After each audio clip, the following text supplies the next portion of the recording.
ត្រឹមមកលើកពងមាន់ឡើងជាន់ទី3បងប្អូនចាំបាច់រើកម្ពស់1ម៉ែត្រ7 1ម៉ែត្រ8អីទេតែយើង1ម៉ែត្រ65ហ្នឹងលើកស៊ីផុយលើកឡើងញ័រក្បាលដល់ចុងជើងបងប្អូន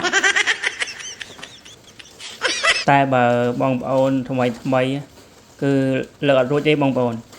បើលើករួចពិតមែនតែរួចទាំងវេទនាបើកាលខ្ញុំមកដំបងខ្ញុំលើកអត់រួចទេតោះថាដាក់បដែតជន់មកតង់ទៀតបានលើករួចតែបើឲ្យ3អូនចែម៉ៃមិនថាម៉ៃមិនថាកមុំទេចង់គីឡូ7គីឡូ8ឲ្យ3ចូលបន្ទប់គេក៏3រួចដែរចង់និយាយចឹងហើយមិនឆ្ងល់ទេគេមកកូរ៉េគ្រប់គ្នាគេសចំណែកខ្ញុំវិញខ្មៅធម្មតាមនុស្សតែខ្មៅស្មោះហើយបងប្អូនតោគេដឹងអស់ហើយ